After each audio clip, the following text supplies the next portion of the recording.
Welcome to Indiana Sports Beat Radio, presented by Endeavor Hospitality Group and Andy Moore Honda of Bloomington.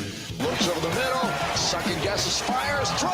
Does he make the catch in the end zone? Yes! Touchdown! Oladipo to win it. Another one! He got Another one! Oladipo! Another one! Huge hole. He's at the 30. He's going to go. 10, 5, touchdown. Jonathan Taylor. Galloway finds Rob Finnessy, who fires the three, and He hit it. Now, from the Golf Club at Eagle Point Studios, here's your host, Jim Coyle. Hello, everybody, and welcome aboard Indiana Sports Beat Radio, coming to you from a mobile location from the airport RSW here in Fort Myers. On my way back, joined by Bob Kravitz, who looks like he just stepped off of the golf course. How are you, sir? As always. We were talking in the break. Welcome aboard, everybody, by the way. Brought to you by our good friends at Andy Moore Honda of Bloomington and the Endeavor Hospitality Group, including the Wild Club. Make sure you go there and sign up, whether it's on your Apple Play Store or Google Play. Sign up and start earning and saving dining dollars today. Bob had a great golf weekend, brother. You said you shot an 84. Yeah. I'm going to be joining the Saudi League. Yeah, well, they could start writing Me and Dustin Johnson. I'm going to take him down. What about Phil? You know Phil? I mean, I don't know what Phil's going to do, but Dustin Johnson apparently has joined the Saudi League, and I don't think you can drink over there, and that's right. I don't believe so. So I might have some issues, but the money's good. Yeah, that would be nice. Now, if you join that, do you get kicked out of the PGA?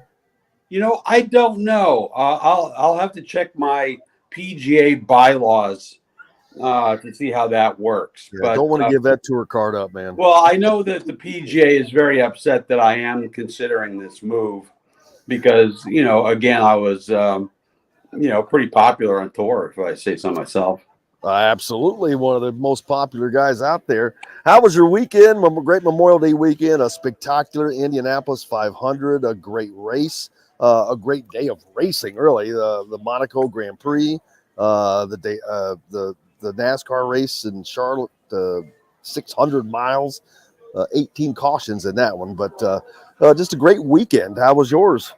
Well, good. I mean, I went to the race, obviously, and I thought the right guy won. I thought, Marcus Ericsson had that thing won with 5-6 laps to go. Yep. He had almost a 3-second lead, and then his teammate of all people, Jimmy Johnson, gets in a wreck. Rookie error too. That was his fault. Yeah, it was totally his fault, and almost screwed up the whole thing for poor Marcus Ericsson. But he held off Kanan, he held off Pato Award. And I thought the right guy won the race, even if he's not a quote unquote popular winner. I think if I'm being honest, I was like, go Tony, go, just go, beat him, because everybody loves Tony. You can't help but love Tony. And Marcus Ericsson's a guy who came from F1, Swedish, not really well known, but he was driving for Ganassi, so. It's not a surprise that a Ganassi driver won. It's a little bit surprising that Marcus Ericsson, was the Ganassi driver who got the job done. Yeah, Scott Dixon had a great opportunity to win his second Indy 500, but of all things, a speeding ticket on pit road, I believe. That's right.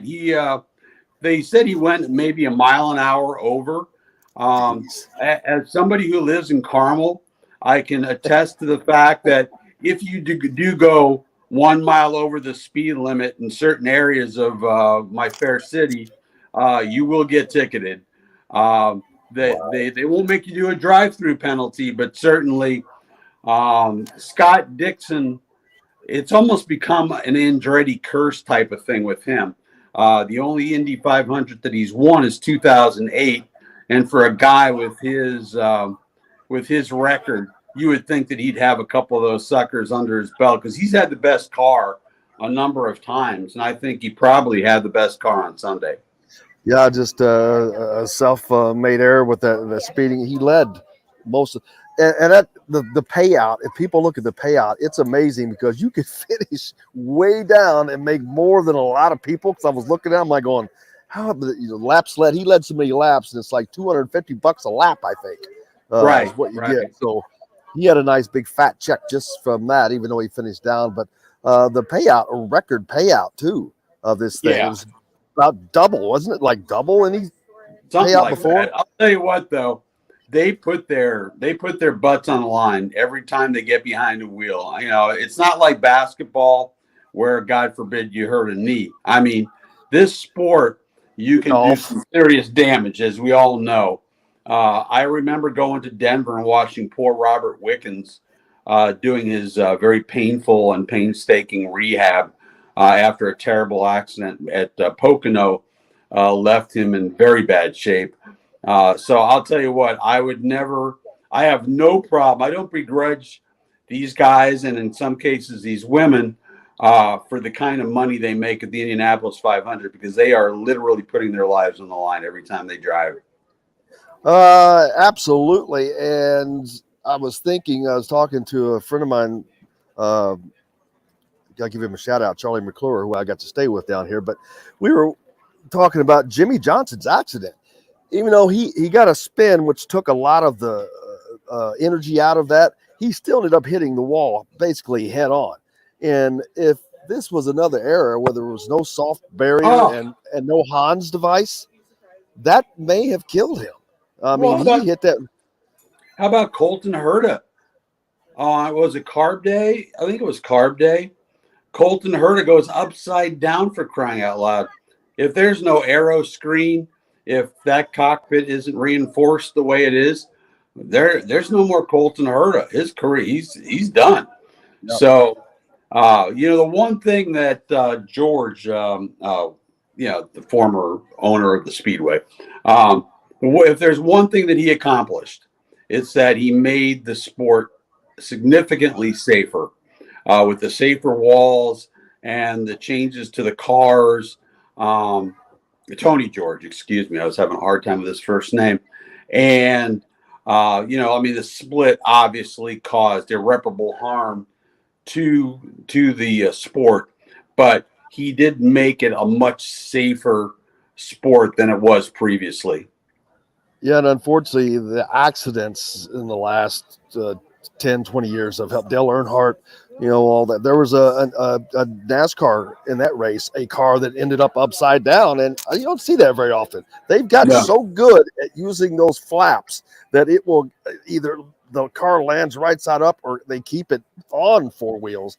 And what happened in that one, his right wheel broke off, I think, and grabbed the infield dirt, and it took it underneath of the car, and that's what caused the car to flip.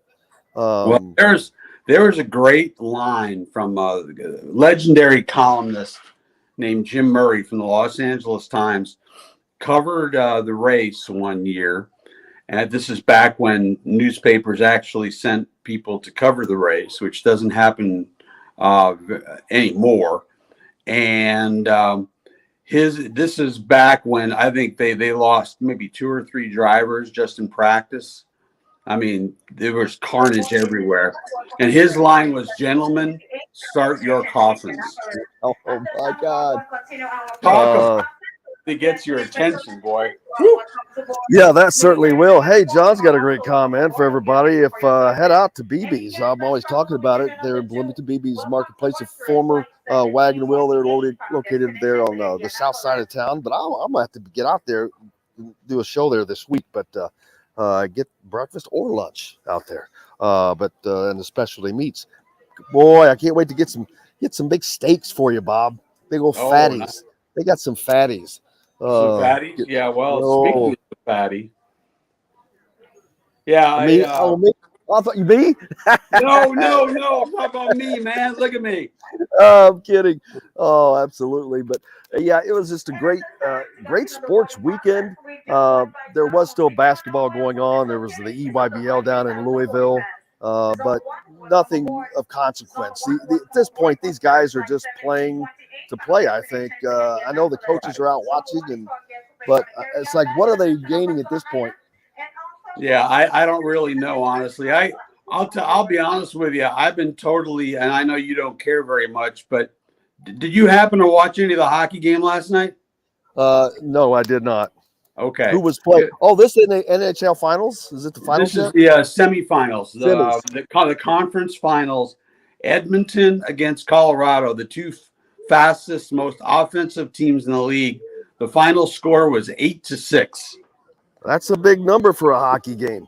That's a big number. That's the kind of number that I used to give up when I was in net. Both of them combined? I had plenty of nights where I was fighting double digits, my friend. Hey, and people don't realize Bob played.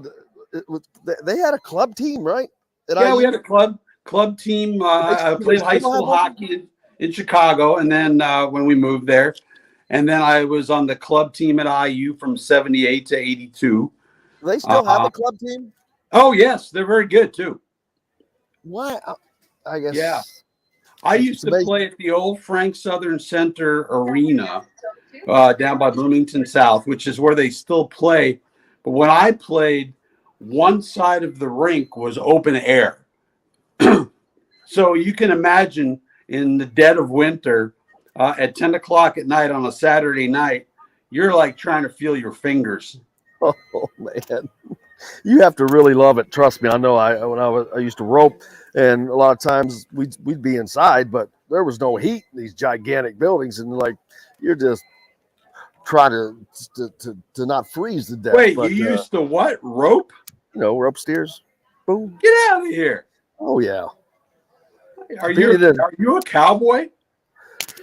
So to speak, yep. I roped for about 30 years, man. I'll be damned. You learn something new every week. It's shocking. I'll have to get one of our pictures and throw. If I had my phone, I could do that, but I've lost it or I've misplaced it for the moment. I don't know where it is, so I'm traveling without a phone, which is always nice.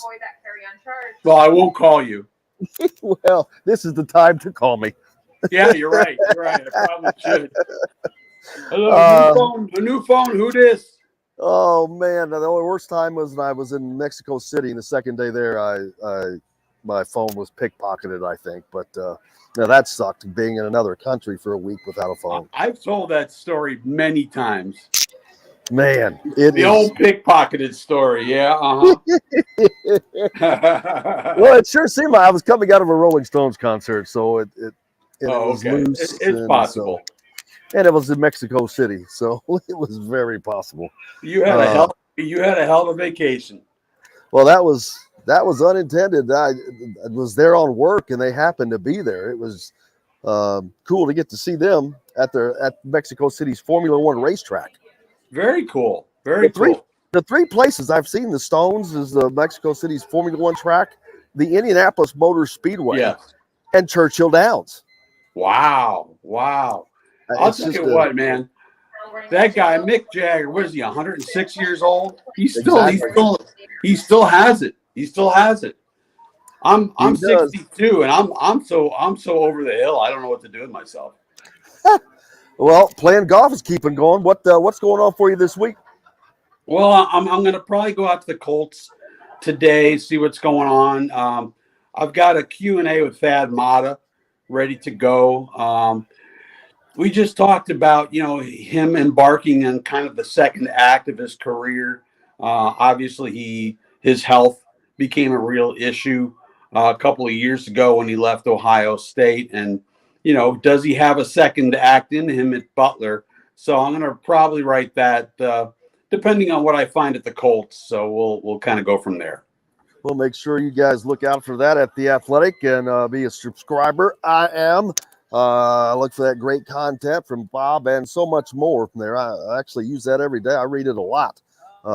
They do a hell of a job. They do a hell of a job. They really do. Because I'm not on a national scale and everything. It's they're one of the ones that's come along that is really they have staying power. They have staying power. I wish, I'm probably getting in trouble for saying this. I wish that we had an a full-time IU writer. I think that's going to happen in time.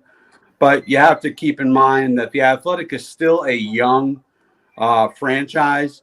They're still trying to, figure out what they are and how they're going to go about things. But I would bet in the next couple of years we've got an IU writer down at the Athletic, which would be really cool. Yeah, absolutely. Well, we'll be looking forward to it and looking forward to seeing you next week, brother. Sounds good, buddy. Hey, good Thank luck you with very your much. lost items. Thank you so much. Bob Kravitz, the great Bob Kravitz from The Athletic, joining us here on Indiana Sports Beat Radio today. And that's going to wrap it up for me as well, as I've got to get on a plane. John's going to take you home. John and Joe the rest of the way. So thanks to Bob, thanks to John, thanks to Joe. Most importantly, thanks to you guys. I'll jump off and I'll be back tomorrow. But until then, I'll see you guys on the radio. We'll be back. The rest of us will be back right after this. We'll be right back to the Golf Club at Eagle Point Studios for more Indiana Sports Beat Radio with Jim Coyle, presented by Endeavor Hospitality Group and Andy Moore Honda of Bloomington. The sun is out, the birds are chirping, and the fairways are emerald green at the golf All right, club. Joe, you can, by hitting the headphone icon, you could turn that off. Experience. Book your golf outing at the golf. There you go. All right. You'll keep playing. What you'll need to do is keep an eye on the time, and when it gets to about 30 seconds, let me know, and we'll prepare to come back from break. I didn't realize he was just going to leave me high and dry like that right after the first segment, but what an interesting day. Yep. Hey guys, if I'm not sure, Kyle Neddenriep is supposed to come up next, so but if he doesn't show up, listeners on YouTube, feel free to give us some questions or topics, and we'll discuss, and we'll figure out what to do. This is the most we've ever winged a show, or at least the most I've ever had to wing a show, because this is and I don't even know, do I turn my camera on for this? I guess I might as well, since I look the same as Joe right now with the icon. We'll make it work. I just feel bad for Kyle and Rick. They're going to be expecting Mr. Jim Coyle, and they're going to get your old friend John, the producer. But hey, we'll do what we can. And if I run out of things to talk about with Kyle, then I'm probably going to let him go early, because I don't want to just sit here and not know what I'm talking about, guys. Mike Cam, let's see what you got from flying solo. Yeah. So you got two instances of flying solo today. We got Joe producing for us, and we've got me taking over for Jim. John, you got this. Just don't talk about Nickelback. Here's one thing, guys. I don't care if you rag on Nickelback, but just spell the band name correctly. It's E-L, not L-E. Come on, guys.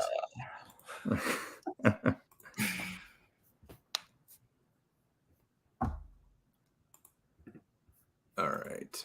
I'm right now. I'm just trying to think. What do I talk about if Kyle's not here?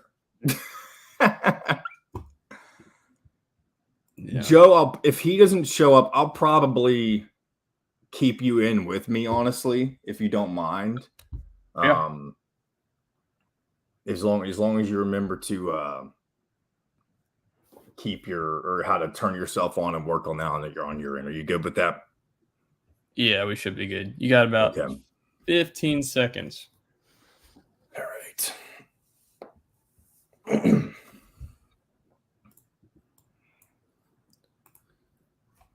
Go ahead and turn the headphone thing back on, by the way, so I can hear the end of the commercial. Yep.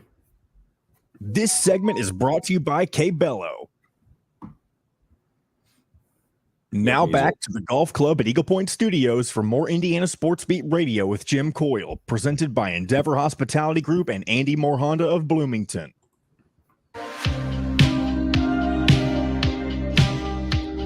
Welcome back, guys. Indiana Sports Beat Radio.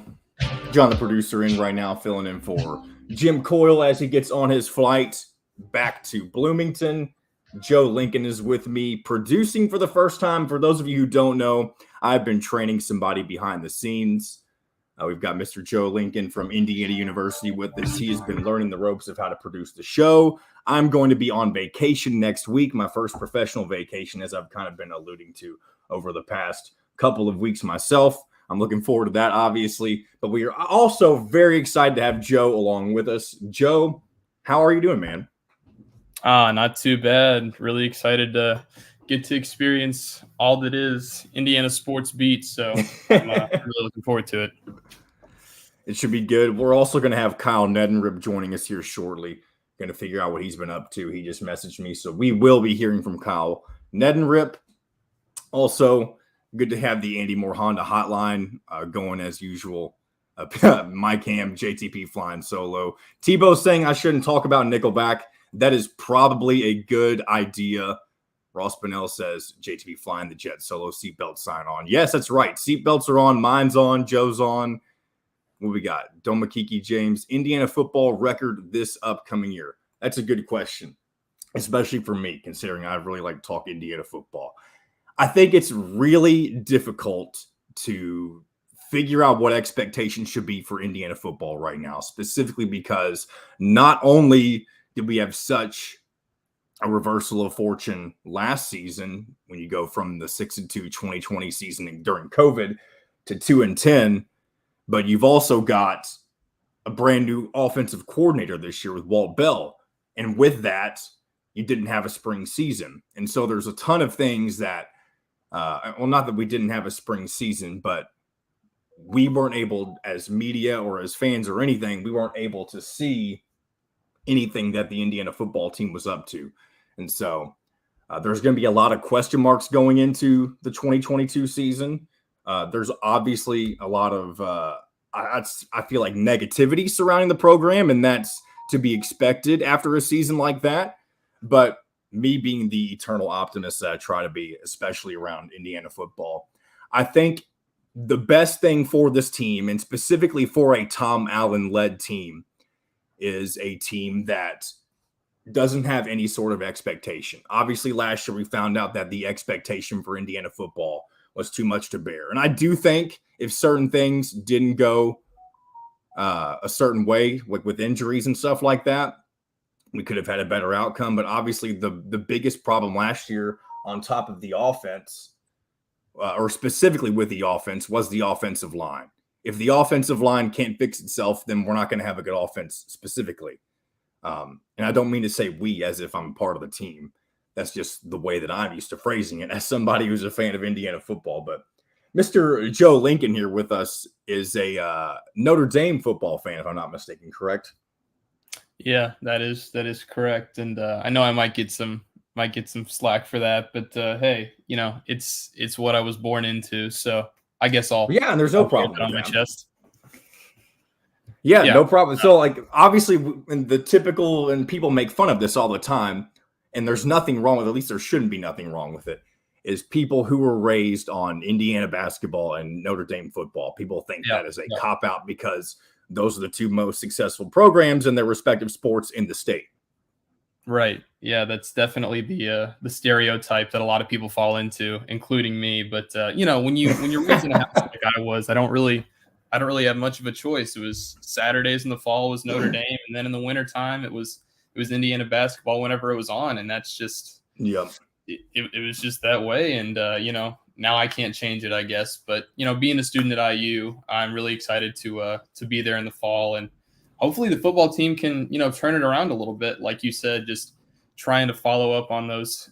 I guess there aren't really as many expectations this year as there were last year, so maybe that'll be a plus.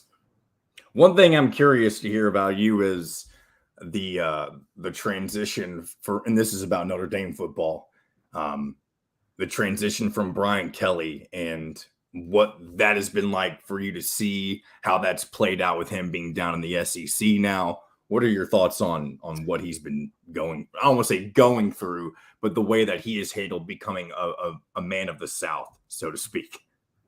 Yeah, a man of the South is a really good way to put it. I think it's definitely been interesting, but I think he's kind of playing that act up a little bit. But I think he'll fall into place with the SEC. So we'll see where he ends up in a couple of years. Well, we'll definitely check that out. I'm going to go ahead and bring on Kyle Neddenriep right now from the Indy Star. Kyle, I know this is not what you were expecting. Jim had to go ahead and board his flight early, so we have been kind of flying solo with the show, figuring out how to navigate this as he's left earlier than expected. But first of all, welcome with us. I've been checking out some of what you've been releasing on the Indy Star, and we'll go over that in a second. But how's your week been so far? Oh, not bad. Not bad. It's been kind of this time of year, sort of a hodgepodge of doing different sports and, covering some softball, baseball, kind of helping out with track and field, and then trying to stay on top of my beats are more football and basketball. Yeah. But, it's that time of year where you're trying to pitch in and help out a little bit wherever you can. Yep. And one thing I noticed, you recently released your female and male athletes of the year.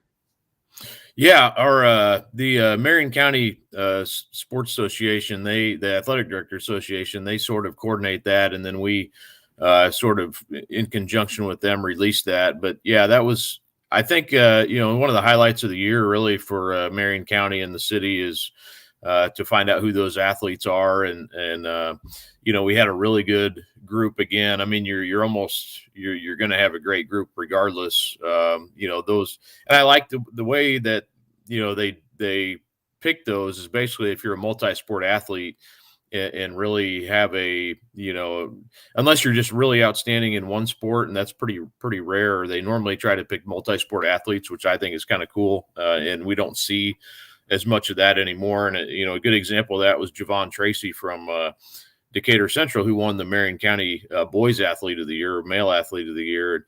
He was a kid who, had two older brothers who were outstanding athletes and football players. And, Javon played, football, which is going to be his sport in college at Miami of Ohio. But, he also was a really good basketball player and probably could have played somewhere, probably maybe lower level Division I or lower. But, I had a great opportunity in football, obviously, and then I also ran track. So, as a three-sport athlete at a big school, that's pretty rare to see anymore. So, and the other athletes listed there too, Ramaya Elliott's just an outstanding track athlete from North Central, a world-class type athlete in track, and also played basketball. And then, Brock Buckley from Covenant Christian, he was a three-sport athlete. Hadn't really played football, until this past year, and had a great year. He's also a really good baseball player, and basketball, was a good sport of his too. But he'll be going on to play baseball in college. But yeah, and then Wagner from Cardinal Ritter, her mom was actually the female athlete of the year back in the early that's 90s. One thing I was going to mention. This is a legacy award right there. Yeah, that was kind of unique. I don't know if that's ever happened before. So, I happen to know, some of her family as well. And, that's a really neat deal for her to win that and follow in her mom's footsteps. So, yeah, it is. It's really cool. I think the fact that it's multi-sport athletes, I always, am kind of drawn to those athletes who are able to, not necessarily even thrive. Now, these four obviously thrived, but, if you're putting in that work year round to try to play multiple sports, especially at those bigger schools, I mean, that's really outstanding in this day and age where, it's hard not to specialize. It's you're trying to get to the highest level you can and play at a, if you're trying to even play in high school anymore, it's hard to play more than one sport. So I understand that, so, and depending on the sport, you may have to do that. Some sports pair better with one another than others do, but kudos to all four of those athletes who certainly deserved what they got coming to them. Where would you say that this class stands in, I guess, the overall history or the history of you all doing the male and female athletes? Yeah, I'd say pretty high. I mean, we've had some, obviously some outstanding athletes over the years. This award goes back to, I think, to 1950. So, you think about all the great athletes we've had over that period of time. And I think we need to put together a list of all those maybe and just run them all to see all the names. And I know we have that somewhere, but it would be fun to go back and look and see, who's won that award in the past, and kind of, maybe even write some stories about those athletes from years gone by, and kind of what, those, where are they now type stories. Those are always kind of fun to do. And I think people enjoy reading about those athletes too. But yeah, this group, it's hard to knock any, what they accomplished, and you look at also the team success that they had, and Javon Tracy, they would always run into Cathedral in the in the football tournament, and kind of unfortunately for him, now Cathedral is going to be moving up to 6A, but he's graduating, so he'll miss out on, Decatur's a 5A football program, but so they would really have a good, a lot of those years that they lost to Cathedral, they were probably the second best team in the state, or right there in the top 5. So, that was always kind of the unfortunate thing for him, and even his older brothers too. They did beat him one year, and they made it all the way to the state finals and played New Pal and lost to him. But that's kind of unfortunate for him that he didn't have that opportunity maybe to make a farther run in the football tournament. But if you look at their team success, all of them were led their teams to a lot of success. And like I said, I mean, there's so many great athletes in the county and the city that you really can't go wrong finding somebody who's worthy. Well, switching gears real quick, we also noticed that you've been taking care of baseball, and you've specifically been covering Zionsville, looks like. What have you been seeing from them in postseason play? Yeah, they're, so that's sectional at Noblesville. They played Monday afternoon, and a great day. It was a great crowd. They played Fishers. Fishers was last year's state runner-up and was ranked 4th in the state. And Zionsville had kind of been a little bit up and down this year for them anyway. And probably a slight underdog, I would say. But they had Drew Dixon pitching, who's headed to Northwestern. And then Brody Chrisman, who's going to Purdue, hit 2 home runs. And, the second one he hit, I think may have the baseball may have exploded. He hit it so hard. I mean, he hit a shot to right field that was just a monster shot. And coming off the bat is there was no doubt about it. But he hit a 3-run homer in the 4th inning that made it 5-0. That pretty much did the deal. Dixon had a blister on he was going to finish that game, had a blister on his finger. He showed me after the game. He actually had multiple blisters on his middle finger, and then his index finger and his thumb. So he's kind of been fighting that. I mean, that's kind of probably something to, kind of a storyline going into their next round because that could be problematic for him potentially. But I thought, he actually hit the first 2 batters of the game and then really settled in and had a great outing.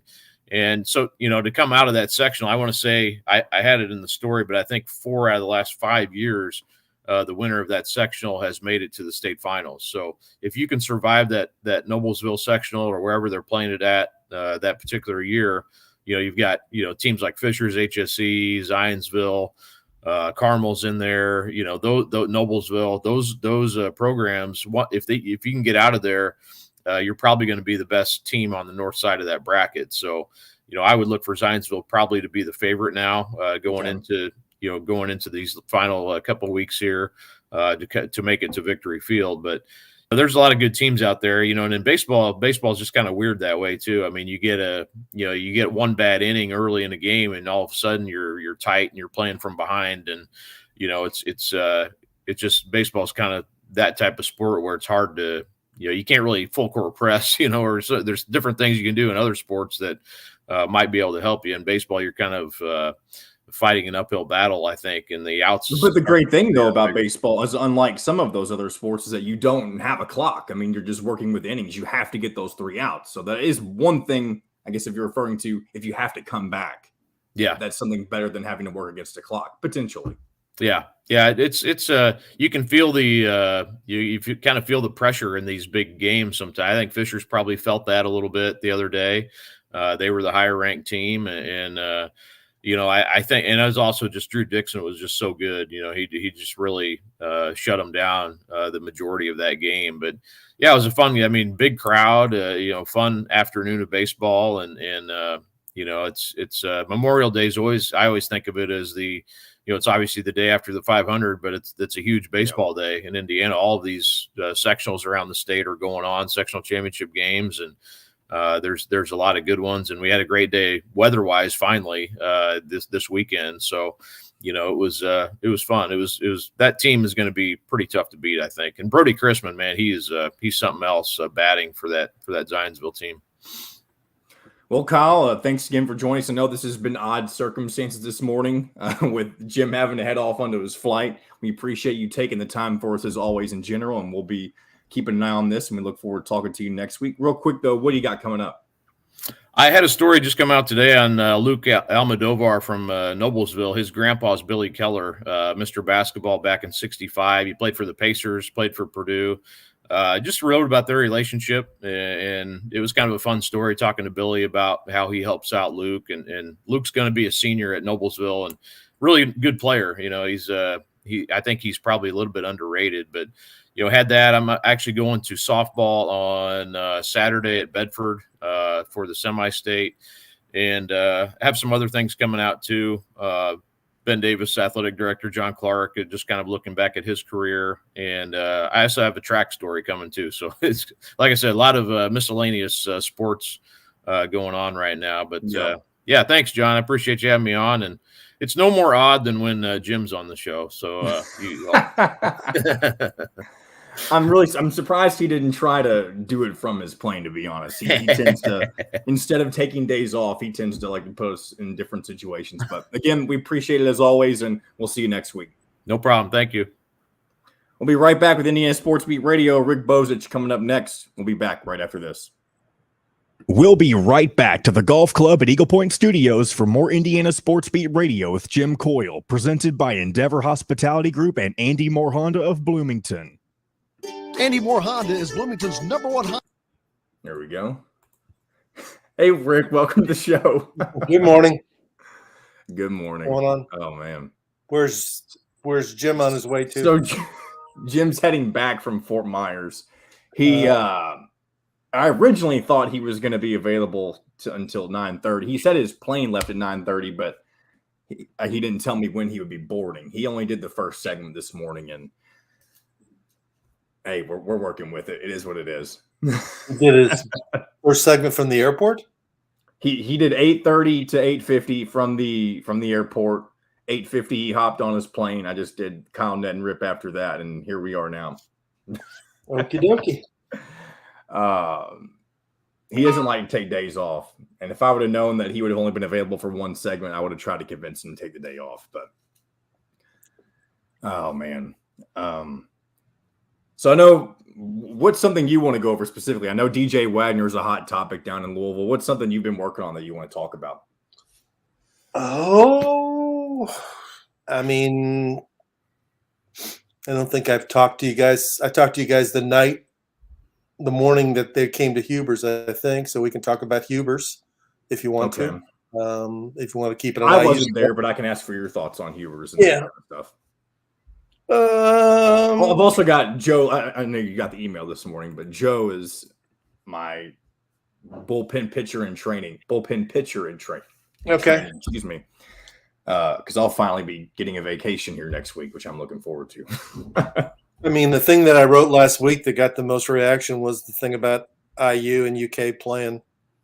That's true. And you can also mention too, not that necessarily our listeners will know a whole lot about Mike Pratt, but you can bring that up towards the end if you need to. Yeah, that'd be nice.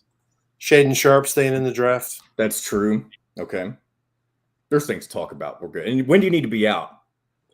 A little bit before 9:30. I got to be over at Bowman Field by 9:45 to get my driver's license renewed. I'm sorry. I had it. Oh, no, you're good. You're good. All right. So, Joe, just remember, pop in around 9:27-ish, and I'll wrap up with Rick, and then I'll wrap up the show after that. Will do. All right. And let us know when we're coming back from break, and we'll get ready. Is everybody on the call in Louisville? What do you mean? Oh, no, Joe, you're in Jeffersonville. Just close enough. Okay, yeah, you're in the Louisville area. Okay. I didn't realize you were that close. Is this show like live on the radio anywhere? So it's live on YouTube, and the radio version plays in the afternoon in Evansville and Marengo. Okay. Mm-hmm. All right. About 20 seconds. Okay. Don't forget to hit the headphone jack. Cheryl at IndyHomePros.com or 317-298-0961. Cheryl Sizemore from Remax Advanced Realty. Let Cheryl Sizemore get you in the home you want today. Cheryl at IndyHomePros.com. This segment is brought to you by BB's Market in Bloomington. Now back to the Golf Club at Eagle Point Studios for more Indiana Sports Beat Radio with Jim Coyle, presented by Endeavor Hospitality Group and Andy Moore Honda of Bloomington. Welcome back to Indiana Sports Beat Radio. John, the producer, in right now for Jim Coyle on this Wednesday, I believe. Yes, Wednesday. Rick Bozich now joins us from WDRB.com. How's it going, Rick? Going well. I don't think I introduced you properly. Jim always introduces you as Hall of Fame writer Rick Bozich from WDRB.com. Yes, he does. Yeah, it's been a good Wednesday morning. Went out and walked my dog early this morning and going to get my driver's license renewed. So it's always something happening. Yeah, tons going on. Obviously, we had Huber's last week down in Southern Indiana. We've got a lot of stuff going on in Louisville around or surrounding the stuff with DJ Wagner. Shaden Sharp finally announces that he's going to be staying in the NBA draft. So Kentucky will not get to ever reap the benefits of having somebody like him. So tons of stuff to talk about. Yeah, I mean, I was on last Wednesday, and then Wednesday night I saw Jim up at Borden. Originally, I thought it was Starlight, but it's actually Borden, Indiana, at Huber's. Okay. And I was really surprised. In the last 2 years, they haven't been able to have that event, which actually goes way, way back to started when Coach Knight was the coach, and it was kind of a private event.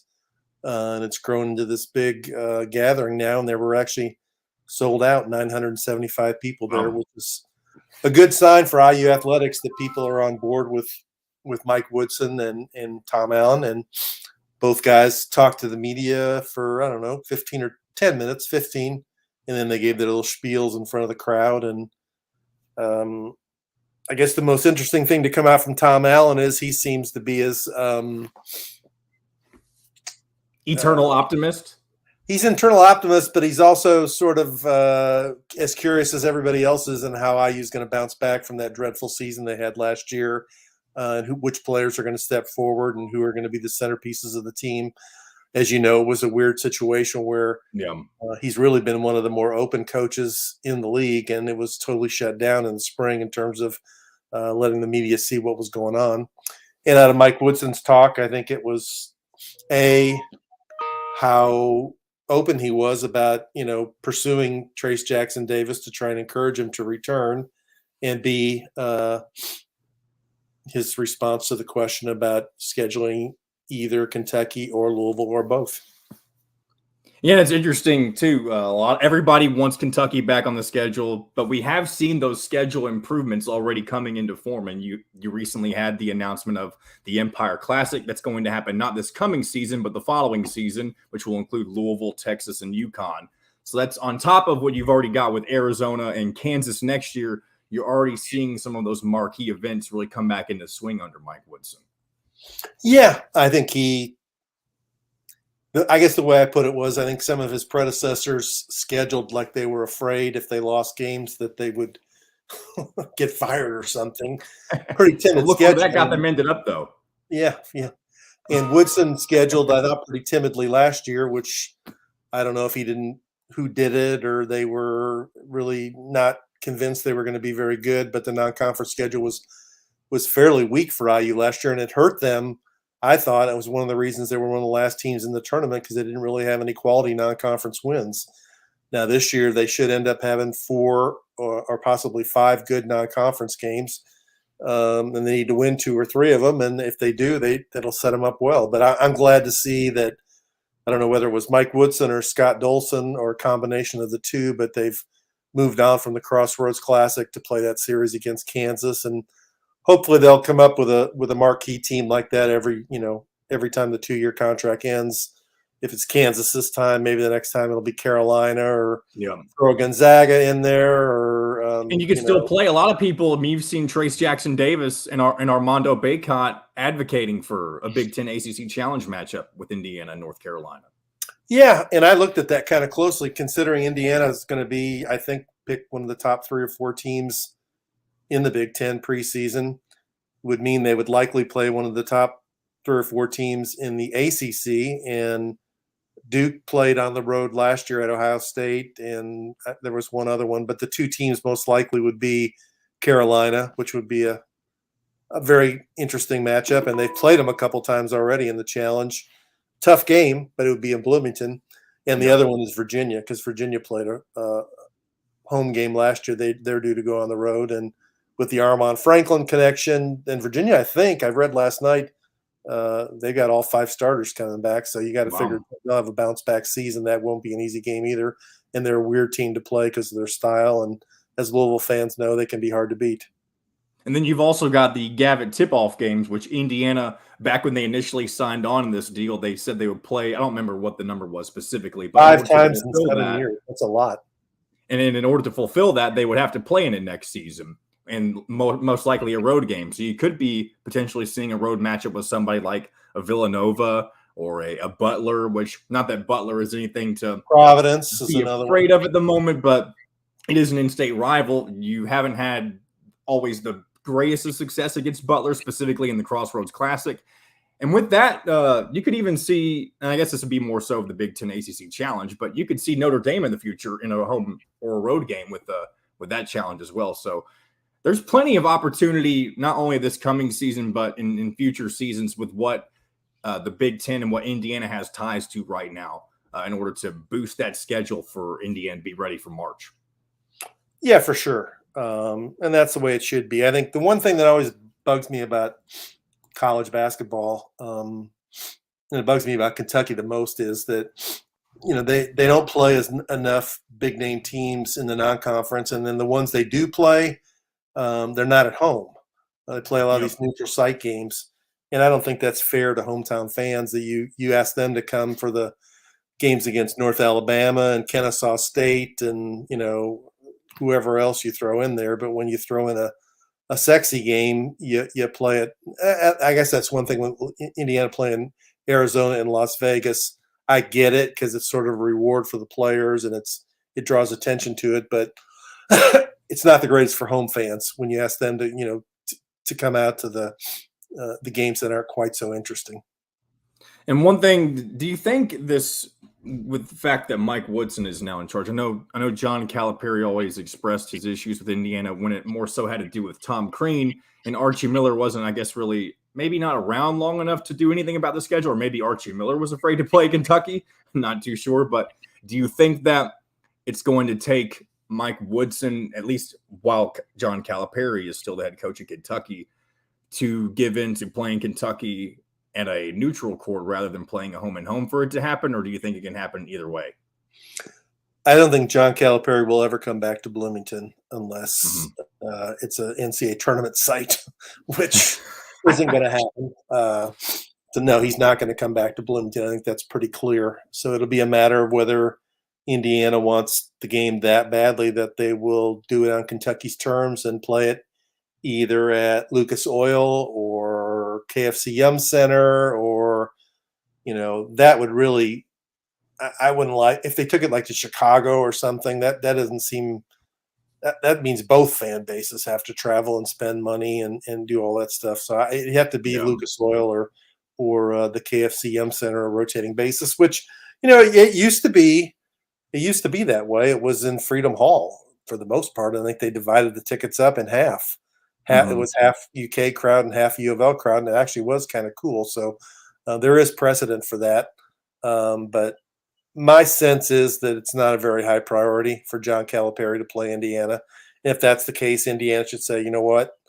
We're playing Arizona, we're playing Kansas, we're playing North Carolina. We can get Notre Dame. They just need to move on instead of groveling to try and get. Yeah, that's the thing. I think one thing that Indiana fans struggle with, you don't have to play Kentucky to feel like you've made it. There's plenty of other programs. Yeah, there's plenty of other programs that are winning national championships and getting to Final Fours. I mean, Kentucky hasn't won a title since, it'll be 10 years, or it's been 10 years, I guess, 2012. So, obviously they had the year where they almost went undefeated and won a title and lost in the Final Four to Wisconsin, but that's a different story. But there's plenty. Go ahead. Indiana has won an NCAA tournament game more recently than Kentucky. And the most recent time that they played each other, from what I can recall, was an NCAA tournament victory, correct? In 2016? In Des Moines, that's right. That was the OG Anunoby, Thomas Yogi Bryant, Ferrell's his last Yogi season. Ferrell, James Blackman team that ended up going on to Philadelphia and getting beat by North Carolina. That was a Big Ten championship team. So, yeah. That's all true. I wrote that last week that, Kentucky has pretty much given off the impression that they don't need Indiana. Well, the flip side is also true. Indiana doesn't need Kentucky. Well, there you go. And we're obviously going to see Indiana play against Louisville potentially a season and a half from now, or however you want to word it, whenever they're matched up in the Empire Classic. Whether they're on the side where they play each other in the first round or the other side, we'll have to see and how that plays itself out down the road. But before we let you go, Rick, what's going on? I know down in Louisville and specifically in the University of Kentucky side of things, some big news was announced the other day about Mike Pratt and him having cancer. And there's a lot going in right now with him raising some money and the head coach wanting to match if fans are able to raise a specific amount to help out with that. Yeah, I mean, old-time IU fans will remember Mike Pratt he played with Dan Issel on one of several of Adolph Rupp's last teams at UK from 68 to 70. And then he played for the Kentucky Colonels in the old ABA against the Pacers. And he then later on was a coach at Charlotte, head coach for 4 years.